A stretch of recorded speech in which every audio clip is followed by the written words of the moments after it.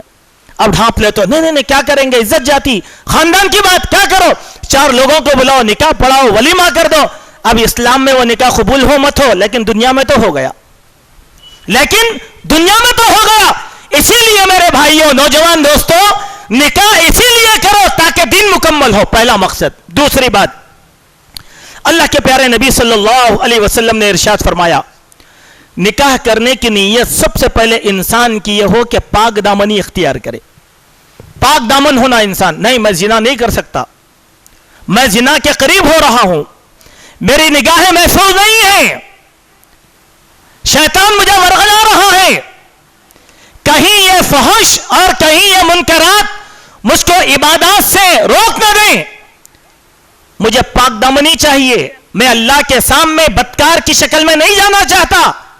یہ نیت کے ساتھ انسان کو نکاح کرنا چاہیے تو اللہ تبارک و تعالیٰ ایسے انسان کو اپنی ذمہ داری میں لیتا ہے.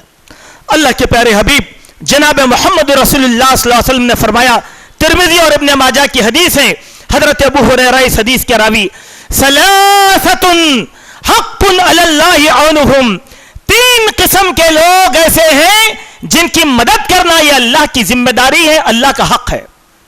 سبحان اللہ، 3 قسم کے لوگ جن پر اللہ تعالیٰ کی مدد ہونا لازمی ہے. وہ کون سے ہیں؟ المکاتب الذی یرید الاداء، ایسا غلام جو اپنے آقا کو کچھ رقم ادا کر کے آزاد ہونے کی نیت رکھتا ہے.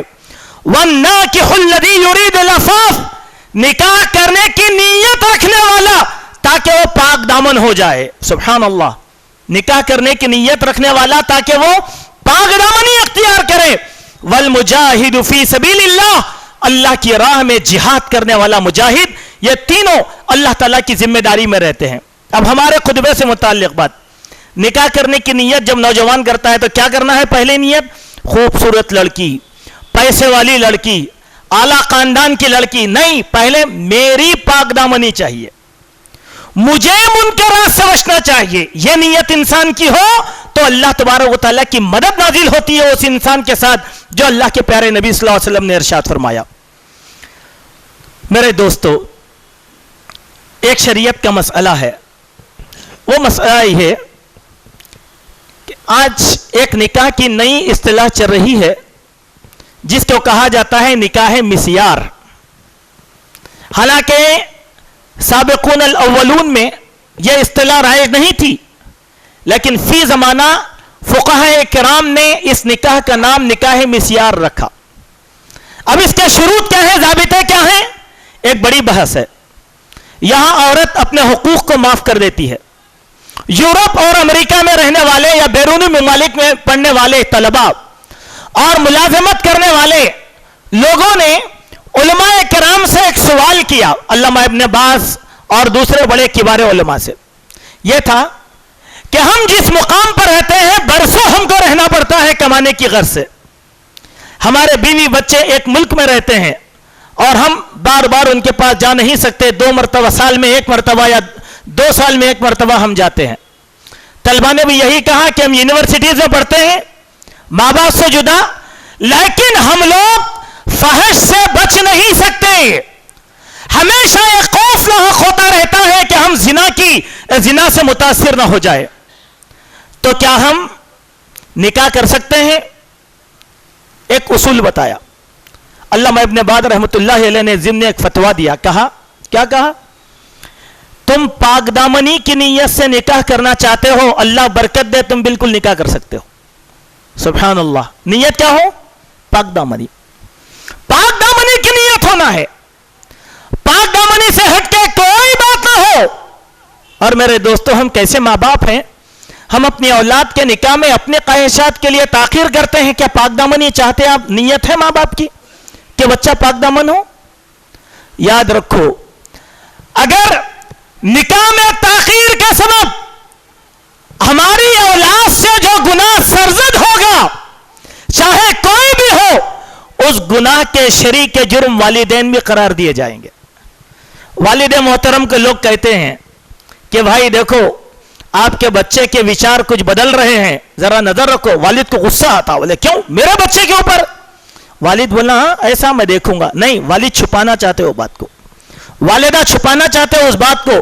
اسی لیے میرے دوستو, ہماری اولاد کی پاک دامنی کا ہم خیال کریں. کیوں؟ ان الصلاۃ تنہی عن الفحشاء والمنکر, بے شک نماز فحش اور منکرات سے روکتی ہے. سبحان اللہ. آپ کہہ رہے ہیں کہ نہیں ہم تو نماز پڑھ رہے ہیں, فحش منکرات کیوں نہیں؟ کیوں نہیں؟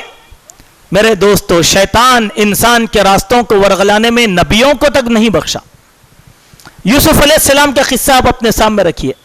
عام انسان نہیں, یوسف علیہ السلام نبی اور نبی کے بیٹے, اور ان کی نسلوں میں انبیاء کا نزول ہوتا رہا, انبیاء مبعوث کیے جاتے رہے. سورہ یوسف کو پورا پڑھیے آپ. یوسف علیہ السلام عزیز مصر کی بیوی کے نرغے میں پھنس چکے تھے. قریب تھا کہ زنا کر لیں, اس قربت تک اس عورت نے ان کو لے کر گیا, لیکن اللہ کی ایک دلیل نے ان کو اس گناہ سے بچا لیا. کون تھے؟ نبی. اسی لیے قرآن نے ایک ہی بات کہا, ان کیدکن عظیم, عورتوں کا مکر سب سے بڑا فریبی ہوتا ہے, خطرناک مکر ہوتا ہے. اس مکر سے کوئی ملا منش کوئی بچ نہیں سکتا. اسی لیے آدمی کو ہمیشہ پاکیزگی کا خیال کرنا ہے. کچھ لوگ ہیں جو ہمارے ہی صفوں میں ایک سے زائد نکاح کی مخالفت کرتے ہیں. ایک سے زائد نکاح کی کئی حکمتیں ہیں, اس میں سے ایک حکمت کیا ہے؟ آدمی پاک دامن رہے, آدمی پاک دامن رہے. اسی لیے اللہ تبارک و تعالیٰ نے اجازت دیا ہے. تو میرے دوستو, نکاح کرنے کا یہ دوسرا مقصد ہم اپنے پیش نظر رکھیں کہ اس نکاح کے ذریعے سے میں پاک دامنی اختیار کروں گا, تب اللہ تبارک و تعالیٰ کی مدد ہمارے ساتھ ہوگی. تیسری بات, نکاح کا تیسرا فائدہ اور تیسرا مقصد اللہ تبارک و تعالیٰ نے بیان فرمایا, وَجَعَلَ بَيْنَكُمْ مَوَدَّةً وَرَحْمَةً. ہم اس نکاح کے ذریعے سے جائز حلال محبت عطا فرماتے ہیں. جائز اور حلال محبت عطا فرماتے ہیں. محبت کا حصول ہوتا ہے. محبت کیا ہے؟ قرآن مجید میں اللہ تبارک و تعالیٰ نے محبت کے لیے 3 الفاظ کا استعمال کیا. ایک لفظ ہے محبت, والذین آمنوا اشد حبا للہ, ایمان والے اللہ کی محبت میں بڑے سخت ہیں. ایک ہے الفت, فألف بین قلوبکم, اللہ نے تمہارے دلوں میں محبت ڈال دیا. ایک ہے مودت, وجعل بینکم مودۃ ورحمہ, اللہ تعالیٰ نے مودت پیدا کیا تمہارے دلوں کے اندر. سبحان اللہ. میرے دوستو, محبت کے لیے قرآن میں 3 الفاظ استعمال کیے گئے. اسی لیے ہر نوجوان کو اپنے ذہن میں یہ بات رکھنا چاہیے کہ شادی سے پہلے محبت کا تصور بھی نہیں کیا جا سکتا اسلام میں. یعنی اگر میں یہ بولوں ایک اجنبی عورت کے تعلق سے اس عورت سے مجھے بہت محبت ہے, تو یہ جھوٹ ہے. کیوں؟ محبت اللہ کی نعمت, اور اللہ کی نعمت جائز اور حلال کے بغیر نازل نہیں ہوتی. جائز اور حلال کے بغیر نازل نہیں ہوتی. اسی لیے مسلم شریف کی ایک حدیث جس میں اللہ کے پیارے نبی ابن ماجہ کی حدیث, اللہ کے نبی نے فرمایا, لم نرى للمتحابین مثل النکاح, اگر تم محبت کسی سے حاصل کرنا چاہتے ہو, اس محبت کے حصول کی پاکیزگی کی ایک نشانی نکاح ہے. نکاح سے بڑھ کے اور کوئی چیز محبت کے حصول کے لیے نہیں ہے. اب محبت نکاح کے بعد کیسے نازل ہوتی ہے, تھوڑا سا غور کریں. دیکھیے, لڑکی اجنبی, لڑکا اجنبی, نکاح کی محفل سج گئی, قاضی صاحب بھی آ گئے, ابھی نکاح نہیں پڑھایا گیا, دونوں اجنبی. اگر کوئی باپ اس موقع پر اپنی بیٹی سے یہ کہے کہ بیٹا میں تمہارے حق میں یہ چاہتا ہوں, بیٹی بولے کہ ہاں ابا جان آپ جو چاہے ویسے, نکاح سے پہلے ایک لمحے کی بات کہہ رہا ہوں میں, وہی قاضی صاحب نے قلب نکاح پڑھ دیا, قبول کیا قبول کیا قبول کیا, دونوں طرف سے ہو گیا. اب باپ اگر جا کر بیٹی سے بولے کہ بیٹا چلو تم اپنے گھر کو اپنے گھر میں رہو, 8-10 دن کے بعد سسرال چلے جانا, بیٹی بولے کہ نہیں ابا نہیں ہو سکتا, میں اپنے شوہر سے پوچھ کر بولیں گی. یہ دونوں کی جو کیفیت ہے وہ محبت کی پہلی دلیل ہے, وہی محبت کی پہلی دلیل ہے, وہی اللہ تبارک و تعالیٰ نے نازل کر دیا. میرے دوستو, بازاروں میں محبت خریدی نہیں جاتی، پیسے سے محبت خریدی نہیں جاتی، پیسے سے عشق خریدا جاتا ہے۔ عشق، لوگ کہتے ہیں عشق کیا ہے معلوم؟ ایک آوارہ لفظ ہے۔ عشق پاکیزہ لفظ نہیں ہوتا۔ عشق کے معنی گندگی کے ہیں، محبت کے معنی پاکیزگی کے ہیں۔ عشق میں جنون طاری ہوتا ہے، پاگل پن سوار ہوتا ہے، بےہودہ حرکتیں انسان کرتا ہے۔ اسی لیے آپ اخباروں میں پڑھتے ہوں گے، ایک نامراد عاشق اپنے محبوبہ کو ایسڈ ڈال دیا۔ محبت کرتا تو ایسڈ کیوں ڈالا؟ ایک نامراد عاشق نے قتل کر دیا۔ کیوں قتل کیا؟ جب محبت تھی تو قتل کیوں کیا؟ معلوم یہ ہوا کہ عشق غیر متوازن کیفیت کا نام ہے، جہاں آدمی الٹی سیدھی حرکتیں کرتے رہتا ہے۔ اسی لیے ایک عقیدے کی بات بھی سمجھو، لوگ کہتے ہیں عشق رسول سے عشق نہیں ہوتا۔ یہ بات اچھی طریقے سے یاد رکھو، عقیدے کی بات ہے۔ رسول سے عشق نہیں ہوتا، رسول سے محبت ہوتی ہے۔ سبحان اللہ، دلیل میں اللہ نے کہا والذین آمنوا اشد حبا للہ، ایمان والے اللہ کی محبت میں بڑے سخت ہیں۔ اگر عشق ہو گیا تو ہمارے پاس بھی رام سیتا جیسے دیوی دیوتا پیدا ہو جاتے۔ یہ عجیب بات ہے۔ اور وہ لوگ جو عشق رسول میں ایک تھے بڑے اسمبلی کے رکن، غالباً بہار یا یو پی کے، یعقوب نام تھا ان کا۔ ایک مرتبہ انہوں نے کہا تھا، ایک جملہ یاد ہو گیا ان کا، کہ ایک گستاخ رسول کے قتل پر انہوں نے 100 کروڑ دینے کا وعدہ کیا۔ جو بھی گستاخ رسول کو قتل کر دے گا 100 کروڑ دوں گا۔ تو اس وقت ایک جملہ وہ بولے تھے، عاشق رسول ہوں سولی پہ چڑھ جاؤں گا۔ اب کوئی عاشق رسول ہے تو ایسے ہی کام کرے گا؟ پہلے اس کو معلوم ہونا چاہیے کہ خودکشی حرام ہے۔ اگر محبت رسول سمجھے گا تو خودکشی کو سمجھے گا۔ تو آج ہمارے پاس جو کیفیتیں ہیں وہ عشق کی وجہ سے ہمارے نوجوان برباد ہو رہے ہیں۔ اور اللہ نے کیا کہا؟ اے نبی محبت، لو انفقت ما فی الارض ما الفت بین قلوبہم، روئے زمین کے سارے خزانوں کو بھی تم خرچ کر دو تو لوگوں کے دلوں میں ہم نے جو محبت ڈالی ہے وہ تم حاصل نہیں کر سکتے۔ آج ہم کیا سمجھتے ہیں؟ کروڑوں کی شادی ہم نے کیا لیکن میاں بیوی کے درمیان محبت نہیں ہے۔ کیوں؟ اسلام کو تم نے بیچ سے ہٹا دیا تھا، شیطانیت کا مظاہرہ کیا گیا۔ کروڑوں کی شادی کا، اور آج پوری دنیا میں ایک شادی کا، ایک مسلم ملک کے سربراہ کی شادی کا چرچا چل رہا ہے، جس کی مہندی کی رسم میں 200 کروڑ خرچ کیے گئے ہیں۔ سبحان اللہ میرے دوستو، اب دیکھو شادی کا انجام کیا ہوگا۔ اب انتظار کرو ایسی شادی کا انجام کیا ہوگا۔ ہمارے پاس چند سال پہلے اخبارات میں ایک رپورٹ آئی تھی ایک نکاح کے بارے میں، کہ یہیں حسینی عالم پہ 1.5 کروڑ خرچ کر کے ایک ایسے ہی عاشق جوڑے کی شادی کروا دیا والدین نے۔ کتنے؟ 1.5 کروڑ۔ 1.5 کروڑ کی شادی کا عبرتناک انجام، یہ منصف اخبار کی ہیڈنگ بنی تھی۔ سوال یہ ہے کہ 1.5 سال میں وہ 1.5 کروڑ شادی کا خاتمہ ہو گیا۔ ایک اولاد ہوئی، معصوم بچی کو باپ نے لیا، ماں کو قتل کر دیا، اس کے سینے پہ بچی کو سلا دیا اور بھاگ گیا۔